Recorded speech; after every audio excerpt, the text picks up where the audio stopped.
Boa noite a todos, eu sou Cláudio Dantas e este é o Ponto Final. Programa para a gente encerrar a semana pontuando as grandes discussões nacionais. Sempre com convidados especiais, com visões divergentes. O objetivo é estabelecer o diálogo, elevar a régua do debate e, quem sabe, até chegar a um consenso.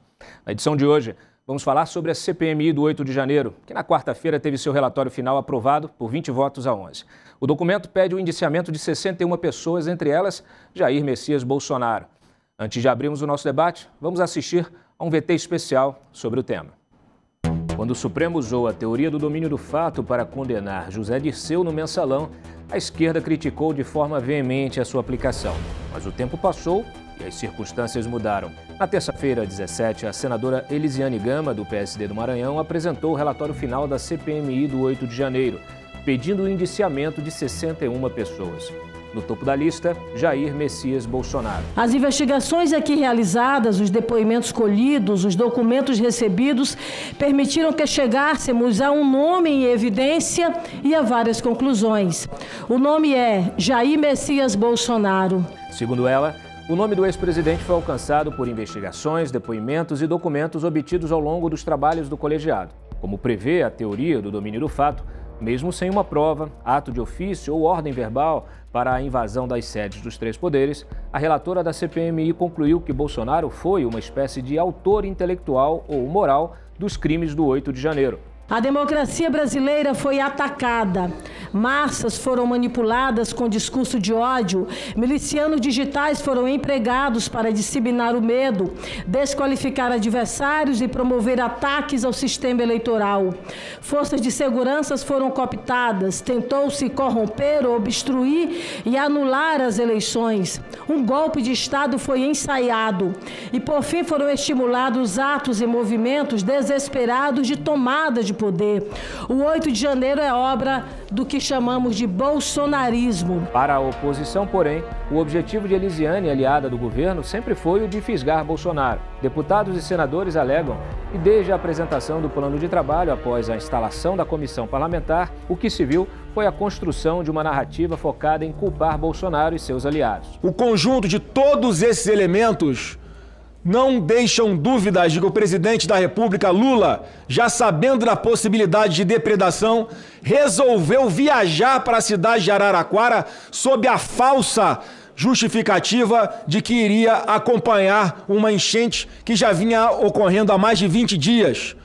Tudo indica que essa omissão deliberada teve como propósito a colheita de frutos políticos em decorrência dos ataques e também com a criminalização do grupo opositor, que sempre promovia manifestações legítimas, pacíficas e ordeiras. Segundo eles, relegou-se a segundo plano o verdadeiro motivo da CPMI proposta inicialmente pela própria oposição, o de esclarecer todos os aspectos envolvendo aquele fatídico domingo e apurar as responsabilidades de todas as autoridades que tinham a atribuição de defender o patrimônio público. Por isso, os senadores Alci Lucas, do PSDB do Distrito Federal, com apoio de 11 parlamentares, apresentou um voto em separado cobrando a responsabilização civil e criminal de Flávio Dino, ministro da Justiça e da Segurança Pública, de Gonçalves Dias, ex-ministro do Gabinete de Segurança Institucional, além do próprio presidente Lula. G. Dias, afinal, era o ministro-chefe do GSI na ocasião da invasão e não seu antecessor, o general Augusto Heleno, que está na lista dos pedidos de indiciamento. Informações de inteligência alertando para o risco de manifestações violentas foram compartilhadas nos dias anteriores com a cúpula da ABIN e do GSI, sem que o general tomasse qualquer providência a respeito. No caso de Dino, o ministro é acusado de não apresentar todas as imagens do dia 8 e de manter a maior parte da Força Nacional aquartelada no estacionamento do Ministério, enquanto a quebradeira rolava na esplanada. O relatório alternativo não chegou a ser votado, não tendo qualquer efeito jurídico. Para o presidente da CPMI, deputado Arthur Maia, tudo não passa de uma guerra de narrativas. Numa guerra de narrativas como essa, dificilmente uma das teses sairá vencedora absoluta. Aqui nós temos um relatório aprovado. Existem aqueles que votaram contra, que fizeram um voto em separado.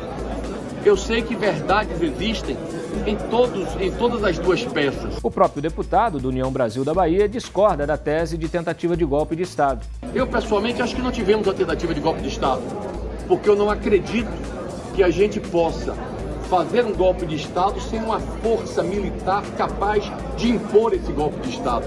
E aí vai a minha parabenização ao Exército Brasileiro. Se a verdade dos fatos é uma questão de interpretação pessoal, o relatório final e seus pedidos de indiciamento valem tanto quanto um manifesto político partidário.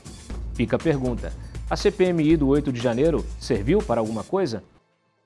Hoje trouxemos dois convidados que participaram ativamente da Comissão Parlamentar de Inquérito. O senador Rogério Carvalho, do PT de Sergipe, e integrante da tropa de choque governista, e o também senador Exalci Lucas, do PSDB do Distrito Federal, autor do relatório da oposição. Senadores, bem-vindos ao programa. Eu gostaria já de iniciar pegando carona no finalzinho do VT. E aí a pergunta vai para os dois. Serviu para quê a CPMI do 8 de janeiro? Quer começar, Exalci? Posso começar. Bem, são elementos que foram apresentados que podem ser utilizados agora, porque a questão do indiciamento é uma proposta. Isso será encaminhado para o Ministério Público, né, para a Polícia Federal, para aprofundar das investigações ou indiciar, né, se tiver alguma fundamentação.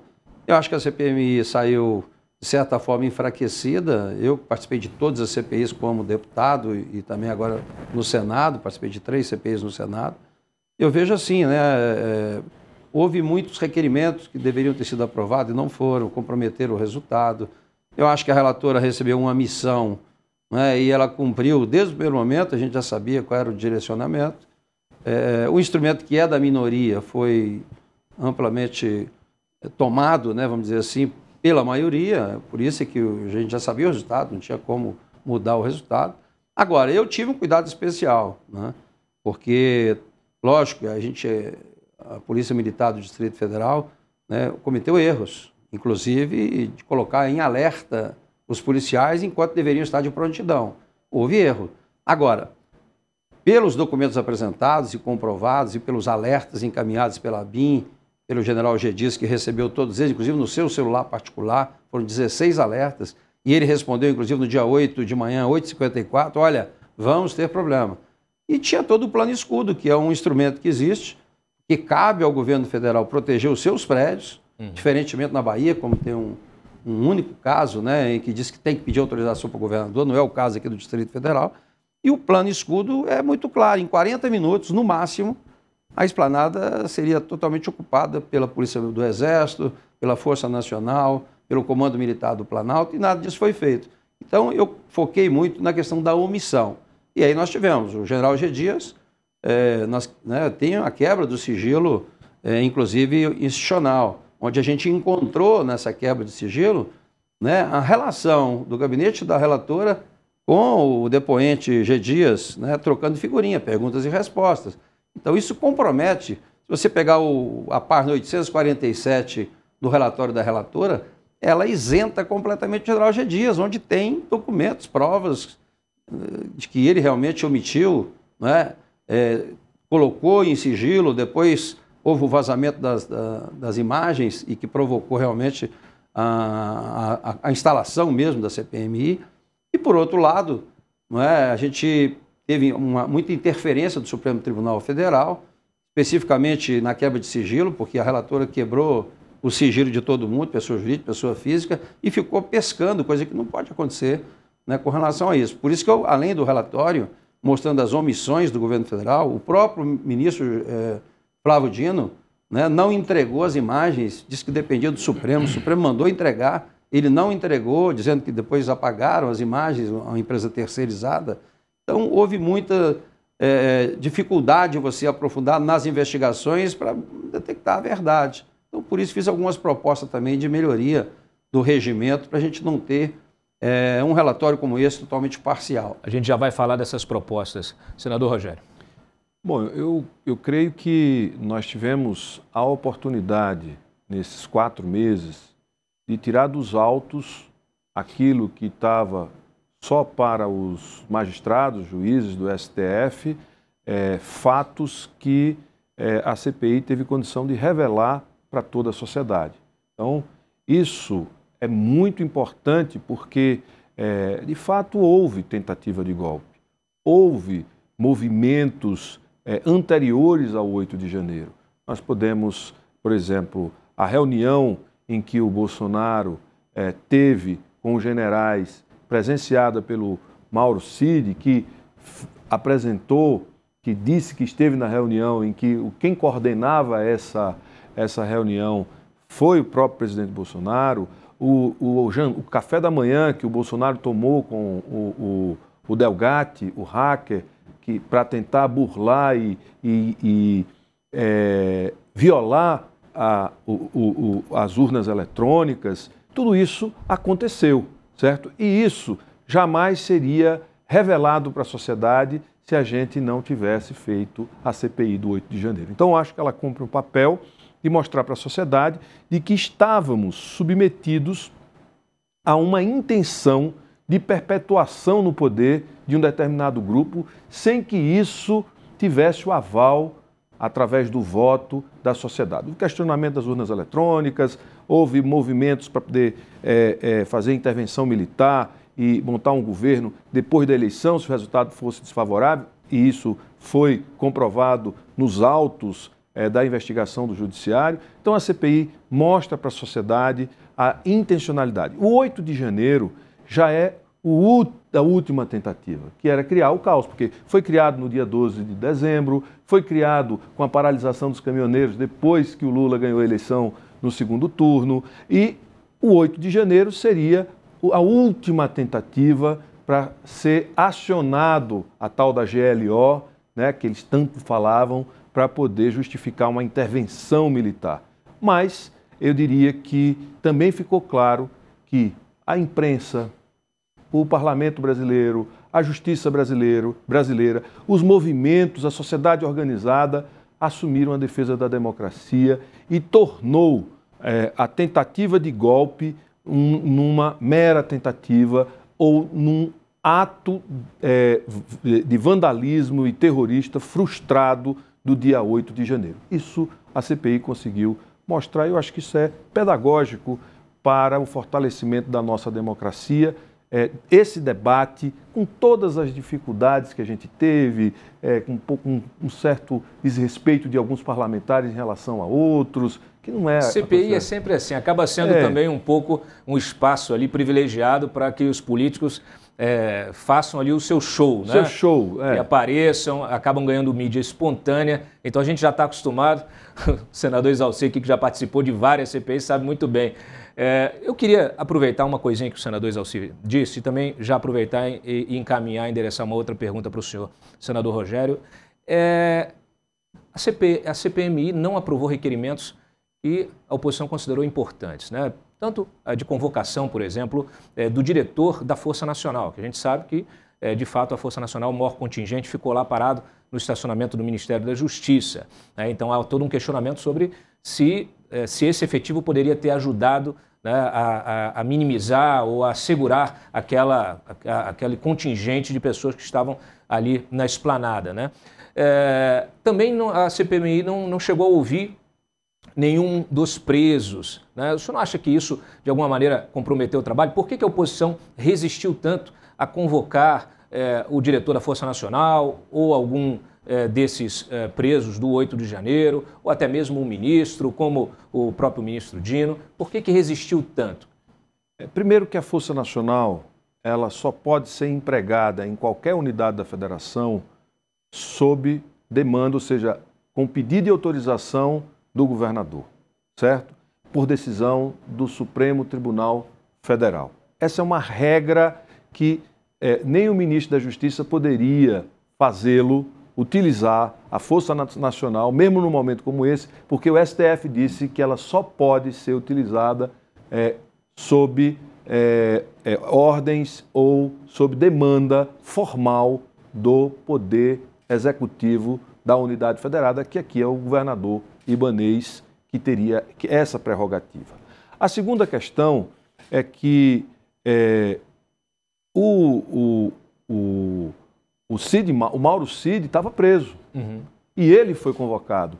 Mas ele foi convocado para poder falar sobre um tema, que foi a reunião em que os generais e oficiais, em que estava inclusive o general Heleno, participaram com o Bolsonaro, sob a coordenação de Bolsonaro, sobre uma possibilidade de um golpe de Estado. E são relatos da delação dele. Dele e dele próprio. Mas são relatos que saíram na imprensa, né? A CPI não teve acesso à delação. Não, mas ele foi lá. Ele esteve lá e ele falou, certo? Ele falou que esteve na reunião em que esse assunto foi tratado, né? E convocar, veja, o ato foi um ato no primeiro final de semana do governo. Parte da equipe que estava no Palácio do Planalto, que estava ainda nos cargos, eram do governo anterior. Portanto, querer transferir a responsabilidade, criar a tese de que o governo se auto-boicotou, eu acho que isso não passa para a opinião pública como algo que tenha credibilidade. Esse raciocínio, senador Exalci, não poderia ser aplicado também ao secretário, ou ex-secretário Anderson Torres, que também tinha uma semana que tinha assumido o cargo? Deixa eu... No Distrito Federal. Dá para... Lendo o processo, você vai entender bem. Primeiro, o conceito de golpe eu vou ficar com o ministro da Defesa, que é do presidente Lula, que foi ex-ministro, foi deputado, e disse claramente, não se faz golpe. Foram condenados agora 17 anos, 14, você não sabe nem o nome das pessoas, quem são. Não tem liderança nenhuma, não tem força nenhuma, não teve arma nenhuma. Esse é o primeiro ponto. Segundo... Condenados pelo STF. Pelo STF, né? Então, essa questão da narrativa do golpe, eu não concordo e, de fato, o próprio presidente da CPMI também fala. Com relação ao pedido ao governador para interferir, houve um caso na Bahia, não é, que foi julgado pelo Supremo. Acontece que aqui é o Poder Central, os prédios são do governo federal, o Palácio do Planalto, Congresso Nacional, o Supremo. Esses prédios, existe um plano... De ação integrada. Além do plano de ação integrada que foi feito pela PM, foi deixado, inclusive, pela Secretaria de Segurança Pública, antes de viajar, houve uma questão, o plano escudo. Há um plano escudo que determina, olha, aconteceu o fato, em 45 minutos no máximo, que são 15 mais 25, você ocupa a Esplanada. Você vê que nós tivemos eventos na Esplanada com 1 milhão de pessoas, 300 mil pessoas. Senador... A presidente Dilma, inclusive, para você ter ideia, quando houve o impeachment, ela consultou, está lá no livro do Vilas Boas, que era o comando do Exército, também consultou a força sobre a possibilidade de Mas, senador, interferir. Senador, o senhor é senador pelo Distrito Federal, o senhor sabe que a responsabilidade pela segurança patrimonial ali do Palácio do Planalto é da Força Policial no Distrito Federal e em todo o Brasil. E só quem comanda essa força policial são os governadores, através dos seus secretários de Estado, através dos comandos. Está equivocado. Não, mas não está equivocado. Não, se você pegar o plano, para que existe o plano escudo? Não, o plano escudo, exatamente para você proteger os prédios federais. Não. Eu deixei Vossa Excelência falar, mas deixa eu só concluir depois aqui eu o meu volto. raciocínio. No meu tempo eu falo sobre isso. Nós temos essa questão, né, que é óbvio que tem a obrigação do Palácio do Planalto, inclusive tem prontidão, você tem o Comando Militar do Planalto responsável por isso. A Força Nacional tem um relatório minucioso, que também não foi colocado no processo, detalhando todos esses alertas que foram feitos. Sim. E baseia-se no hacker, que está condenado a 20 anos.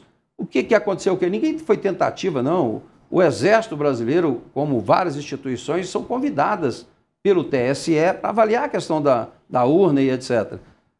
E aí o que aconteceu? Ele mesmo disse, olha... É como fazer o código-fonte, que era tão questionado, é como se você fizesse um bolo. Você tem a receita e quem faz o bolo pode colocar um veneno ali no meio, não é? E disse, inclusive, que até 2018 somente uma pessoa conduzia isso. E depois mudar, mais gente estão participando. Então você vê que não tem fundamento você dizer que contratou o hacker para provocar as urnas. Não, aquilo era para apresentar lá no TSE tivesse alguma vulnerabilidade, não foi questão de golpe ou mudar a eleição, foi para mostrar que as urnas podem. Por favor, senador Rogério. Não, eu primeiro que a gente precisa falar a partir do que é a norma de funcionamento do Estado. E não é do Distrito Federal, é do Distrito Federal, é do meu Estado de Sergipe, do Estado de São Paulo. Força policial, força de segurança é polícia militar quem faz o policiamento ostensivo em qualquer lugar. Aqui no Distrito Federal, inclusive, o pagamento dos salários dos policiais é feito pelo governo federal, porque tem essa interpretação da necessidade de preservar o Distrito Federal, preservar a integridade da capital federal. Com relação ao hacker, preste atenção, o hacker foi ao Ministério da Defesa, o hacker foi ao Palácio da Alvorada encontrar com o presidente, tudo isso está registrado e ele foi a convite do presidente para poder encontrar uma forma de burlar as urnas eletrônicas. Dito por ele, se ele está mentindo, veja, esse mesmo hacker foi responsável por, e por isso ele foi convidado, por apresentar o modo como a Lava Jato trabalhou ao longo desses anos todos, que desmontou praticamente toda a Lava Jato, foi obra dele. Então, o presidente achou que ele fosse ter essa capacidade. Outra coisa que é importante dizer, que o TSE, quando faz a homologação das urnas e da segurança, convida vários setores da sociedade, certo? Para acompanhar a lacração, a homologação. Então, não é uma coisa desprotegida, fora de controle, controlado só pelo TSE. Não é bem assim. Então, e quando a gente fala de golpe, nós não estamos falando que teve um golpe.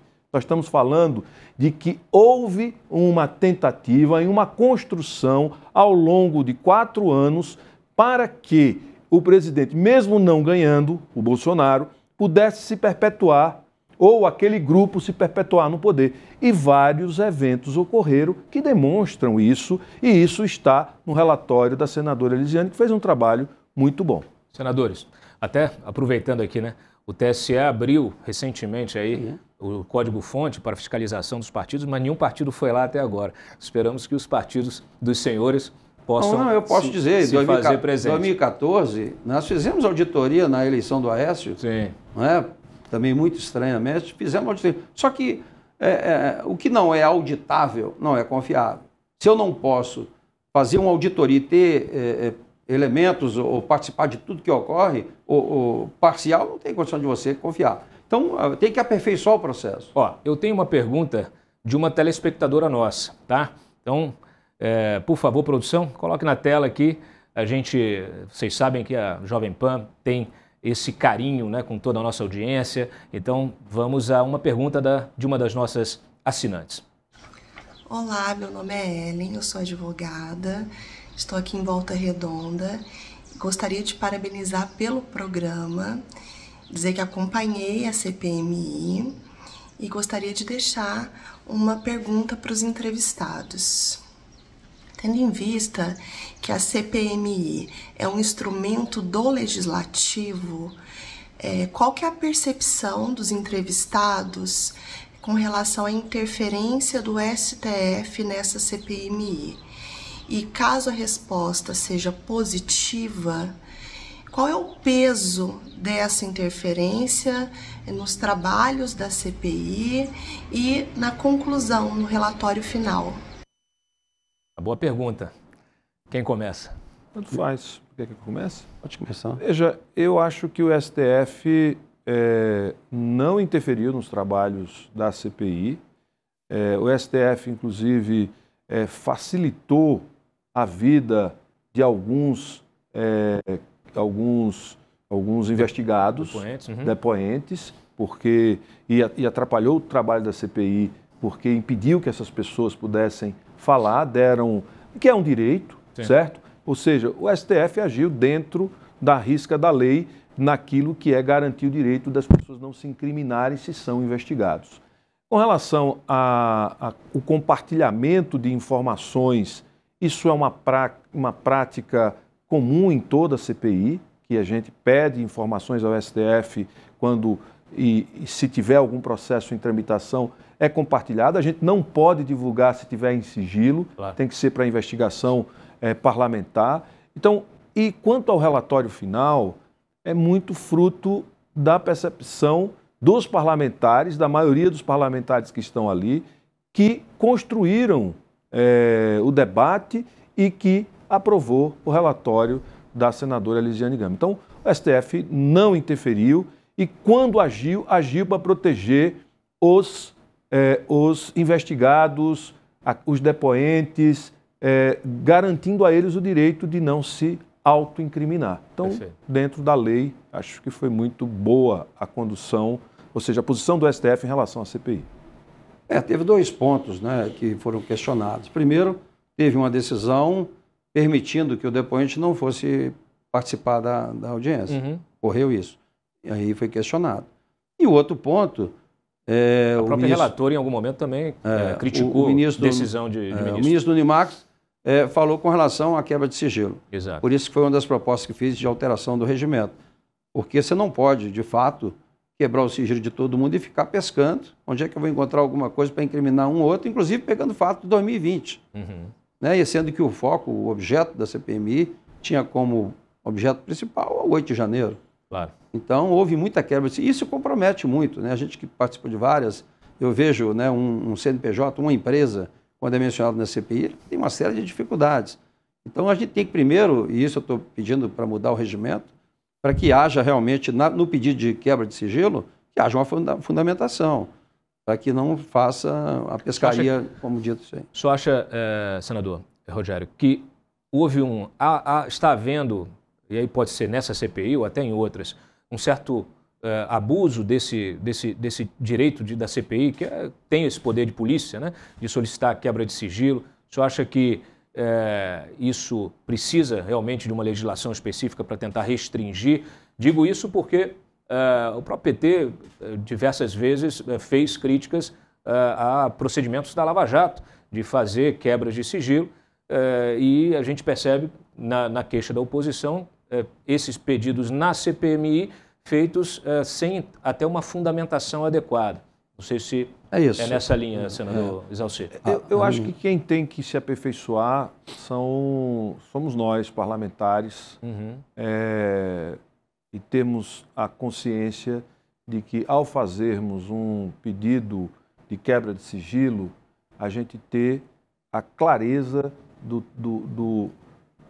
de qual é o tempo que esse sigilo precisa ser quebrado. Claro. Né? Bom senso. Bom senso, porque não vai ter regra que coíba os exageros individuais deste ou daquele parlamentar. Nós temos uma regra no parlamento do tratamento cordial, do uso de gravata, de uma certa postura. Do decoro. Do decoro, e que hoje avacalhou-se. As pessoas entram numa comissão parlamentar de inquérito sem gravata, sem terno. Ou seja, eu estou falando de uma bobagem, mas não é uma bobagem, é uma regra. Claro. E eles quebram.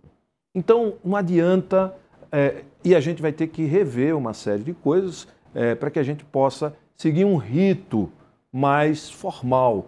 O nosso trabalho tem que ter um rito formal do começo até o fim, seguindo regras, respeitando as liberdades dos outros. A gente não pode colocar em risco e em questionamento a vida privada de ninguém antes dela ser julgada em definitivo. Então, eu defendo essa posição. Qualquer exagero dessa natureza, eu também acho que deve ser coibido. Mas não vejo como a gente fazer isso com esta ou com aquela regra. É fazer cumprir a regra que já existe. A regra geral. A regra geral. Senador Exaucir, agora sim, para a gente encerrando aqui, uma pergunta sobre as propostas feitas no encaminhamento desse relatório, que apesar de não ser aprovado, é um instrumento político. O que o senhor e os seus aliados pretendem fazer com esse documento e que tipo de encaminhamento a essas propostas legislativas será dado? Gente, as contribuições que estão nos relatórios, tanto o que foi aprovado da relatora, que é o relatório oficial, quanto o relatório da oposição e o relatório que fiz, serão fonte, né, de indiciamento ou de aprofundamento das investigações. As propostas que faço, inclusive interna lá no Senado, é exatamente essa. Primeiro, quebra de sigilo, né, para que haja fundamentação, né, que dependendo da situação você dê um prazo para a pessoa para ele apresentar espontaneamente, para evitar expô-lo publicamente, como realmente causa prejuízos muito grandes. Uma coisa óbvia, né? Não precisava nem de mudar, mas como eu fiz uma questão de ordem e não foi acatada por falta de dispositivo no regimento, a gente está sugerindo não é, que no caso, não é, de um impedimento, de uma imparcialidade, não é, ou uma parcialidade, ou até mesmo um abuso da relatora, como é o caso de você ver na quebra de sigilo do G. Dias, né, a troca de colinha, de pergunta e resposta da relatora, lógico que era motivo, né, de afastamento ou de alguma coisa. Agora, eu fiz a questão de ordem, não deu, a gente está votando no regimento, não é, que o motivo, dependendo da situação, que possa ser afastado e nomeado um outro do mesmo partido.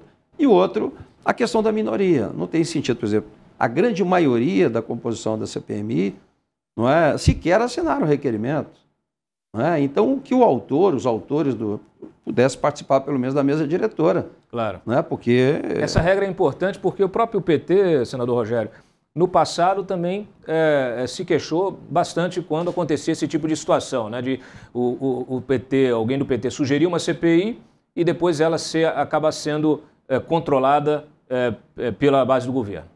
Veja, essa CPI nós tivemos a relatora, o presidente da comissão não era nem governista nem oposição, ele se manteve muito firme. A declaração dele final deixou bem claro, né? Ele não concorda com a tese portanto, do relatório essa CPI, final. nós não podemos falar que o presidente da CPI, a relatora tinha a posição dela, mas nós tínhamos um vice-presidente que era ligado ao governo e um vice-presidente ligado à oposição. Então estava muito equilibrado o comando da CPI. É importante que a gente lembre que o que vai ser encaminhado é aquilo que é fruto da votação. Então, é a obrigação do parlamento encaminhar ao Ministério Público o relatório final aprovado pela maioria dos parlamentares, deputados e senadores que aprovaram o relatório da senadora Elisiane Gama. Para finalizar, para os dois, rapidamente, os senhores consideram que a CPI, a Comissão Parlamentar de Inquérito, ela ainda é um instrumento factível para esse tipo de investigação? A gente vê uma série de CPIs sendo instaladas, muitas delas sem qualquer consequência, como no caso a própria CPI do MST, que terminou sem sequer ter o seu relatório apreciado. É um exagero, é preciso rever esse instrumento. Como é que vocês veem? Eu não acho que precisa rever esse instrumento, porque a CPI ou as CPIs, elas refletem os parlamentares que ali estão. Se você tem parlamentares que não estão qualificados para tocar uma comissão parlamentar de inquérito, dar a ela a envergadura que ela precisa ter, certo? Então, você não tem como mudar isso, tem que as pessoas escolherem melhor seus representantes para estar ali e fazer um bom trabalho. Por exemplo, a CPI da Covid produziu efeitos imediatos. A população que não queria se vacinar foi se vacinar. O presidente que não queria comprar vacina, comprou vacina. E a gente teve vacina para todo mundo. Então, nós conseguimos, com a CPI da Covid, interferir no processo. Então, essa CPI que nós vivemos agora, ela deixou a sua contribuição marcada na história. Óbvio, poderia ter uma qualidade muito maior, mas isso depende dos parlamentares que a compõem. A gente não tem controle sobre isso. Perfeito, senador. Eu acho que tem que aperfeiçoar, e é uma das propostas que fizemos, né? Nós apresentamos 3 propostas, mas na medida em que a CPI é para você apurar os fatos, a verdade dos fatos. Na medida que você tem uma maioria, como aconteceu nessa, né? Como eles rejeitaram os requerimentos por bloco. Todos os requerimentos foram rejeitados imediatamente. Depois nós reapresentamos e tivemos a sorte de aprovar um, que foi do Saulo, que foi fundamental. Então, o que você disse, o comandante da Força Nacional, era fundamental a presença lá, para falar sobre a Força Nacional. Nós tivemos vários requerimentos de informação do Ministério da Justiça, por exemplo, que não foram atendidos. Então, essas coisas a gente tem que aperfeiçoar para você, de fato, chegar na verdade, porque não é disputa entre base e oposição. É a verdade que tem que ser apurada. A população quer saber exatamente os detalhes. O que aconteceu no dia 8 de janeiro, que era o foco determinado da CPMI. Lógico que é um instrumento importantíssimo e a gente não pode banalizar uma CPMI, que é um instrumento nosso e que deve ser preservado. Bom, chegamos ao fim do nosso primeiro embate, hoje com a presença dos senadores Isalci Lucas e Rogério Carvalho. Senhores, muito obrigado aqui pela presença. Tenho certeza que que o nosso assinante curtiu muito esse debate civilizado. Nossa emissora permanece à disposição para trazer outros temas e grandes nomes do poder em Brasília. Eu sou Cláudio Dantas e eu espero você na próxima sexta-feira, sempre às 23 horas, para colocar mais um ponto final.